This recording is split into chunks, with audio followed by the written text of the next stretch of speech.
Ok? Bom dia a todos. Senhor Presidente da Assembleia Geral, Abdullah Shahid. Senhor Secretário-Geral das Nações Unidas, Antônio Guterres. Senhores chefes de Estado e de Governo e demais chefes de delegação. Senhoras e senhores, é uma honra abrir novamente a Assembleia Geral das Nações Unidas. Venho aqui mostrar o Brasil diferente daquilo publicado em jornais ou visto em televisões. O Brasil mudou e muito depois que assumimos o governo em janeiro de 2019. Estamos há 2 anos e 8 meses sem qualquer caso concreto de corrupção. O Brasil tem um presidente que acredita em Deus, respeita a Constituição, valoriza a família e deve lealdade ao seu povo. Isso é muito. É uma sólida base se levarmos em conta que estávamos à beira do socialismo. Nossas estatais davam prejuízos de bilhões de dólares no passado. Hoje são lucrativas. Nosso Banco de Desenvolvimento era usado para financiar obras em países comunistas, sem garantias.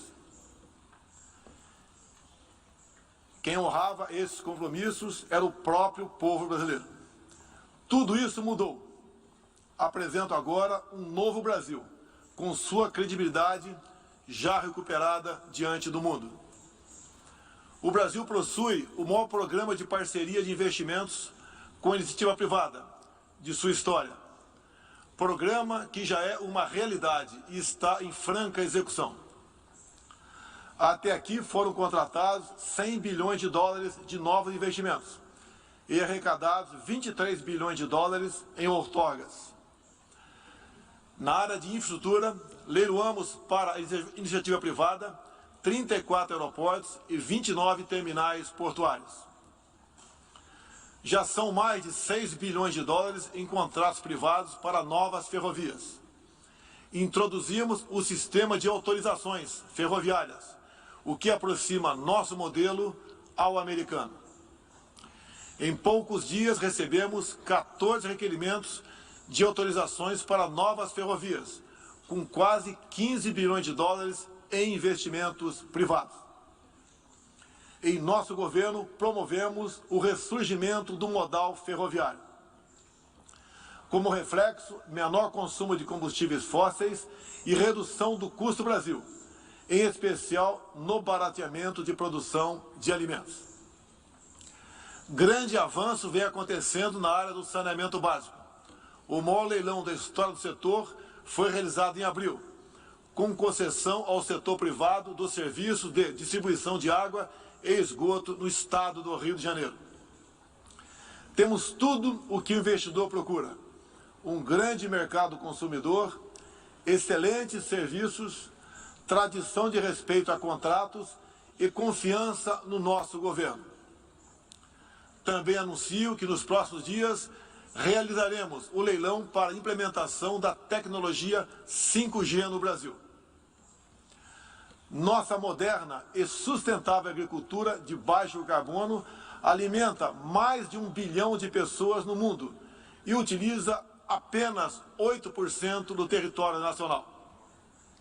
Nenhum país do mundo possui uma legislação ambiental tão completa quanto a nossa. Nosso Código Florestal deve servir de exemplo para outros países.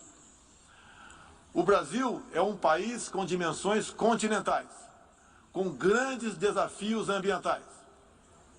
São 8,5 milhões de quilômetros quadrados, dos quais 66%, 2/3, são vegetação nativa, a mesma desde o seu descobrimento em 1500. Somente no bioma amazônico, 84% da floresta está intacta, abrigando a maior biodiversidade do planeta. Lembro que a região amazônica equivale à área de toda a Europa Ocidental. Antecipamos de 2060 para 2050 o objetivo de alcançar a neutralidade climática. Os recursos humanos e financeiros destinados ao fortalecimento dos órgãos ambientais foram dobrados, com vistas a zerar o desmatamento ilegal. E os resultados desta importante ação já começaram a aparecer. Na Amazônia, tivemos uma redução de 32% do desmatamento no mês de agosto, quando comparado a agosto do ano anterior. Qual país do mundo tem uma política de preservação ambiental como a nossa? Os senhores estão convidados a visitar a nossa Amazônia. O Brasil já é um exemplo na geração de energia, com 83% advinda de fontes renováveis. Por ocasião da COP26, buscaremos consenso sobre as regras do mercado de crédito de carbono global. Esperamos que os países industrializados cumpram efetivamente seus compromissos com o financiamento de clima em volumes relevantes. O futuro do emprego verde está no Brasil. Energia renovável, agricultura sustentável, indústria de baixa emissão, saneamento básico, tratamento de resíduos e turismo. Ratificamos a Convenção Interamericana contra o Racismo e formas correlatas de intolerância. Temos a família tradicional como fundamento da civilização. E a liberdade do ser humano só se completa com a liberdade de culto e de expressão.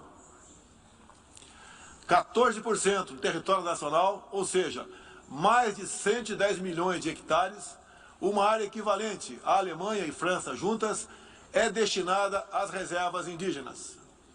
Nessas regiões, 600 mil indígenas vivem em liberdade e cada vez mais desejam utilizar suas terras para a agricultura e outras atividades. O Brasil sempre participou em missões de paz da ONU, de Suez até o Congo, passando pelo Haiti e Líbano. Nosso país sempre acolheu refugiados. Em nossa fronteira com a vizinha Venezuela, a operação acolhida do governo federal já recebeu 400 mil venezuelanos deslocados devido à crise político-econômica gerada pela ditadura bolivariana.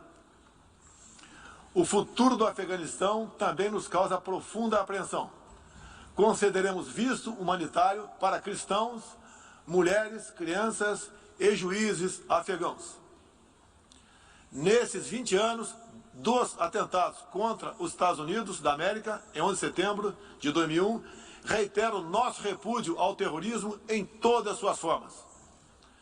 Em 2022, voltaremos a ocupar uma cadeira no Conselho de Segurança da ONU. Agradeço aos 181 países, em um universo de 190, que confiaram no Brasil. Reflexo de uma política externa séria e responsável, promovida pelo nosso Ministério das Relações Exteriores.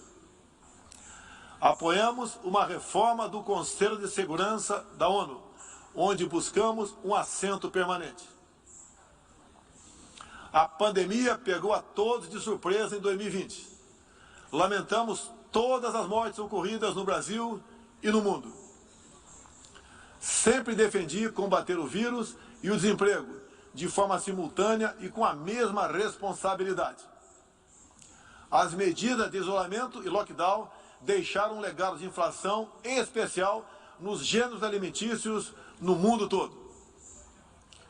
No Brasil, para atender aqueles mais humildes, obrigados a ficar em casa por decisão de governadores e prefeitos e que perderam sua renda, concedemos um auxílio emergencial de $800 para 68 milhões de pessoas em 2020.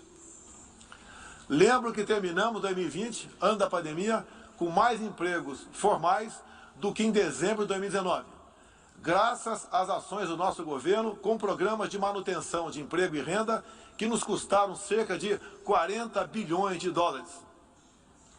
Somente nos primeiros 7 meses deste ano, criamos aproximadamente 1.800.000 novos empregos.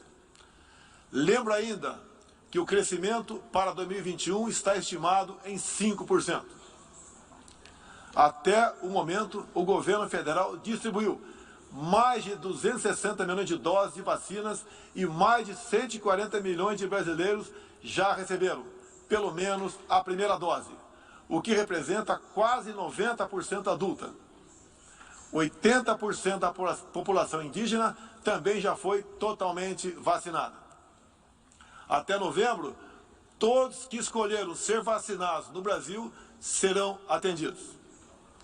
Apoiamos a vacinação.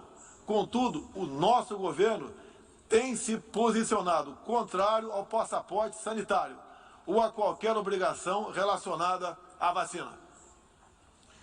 Desde o início da pandemia, apoiamos a autonomia do médico na busca do tratamento precoce, seguindo recomendação do nosso Conselho Federal de Medicina. Eu mesmo fui um desses que fez tratamento inicial. Respeitamos a relação médico-paciente na decisão da medicação a ser utilizada e no seu uso off-label. Não entendemos porque muitos países, juntamente com grande parte da mídia, se colocaram contra o tratamento inicial.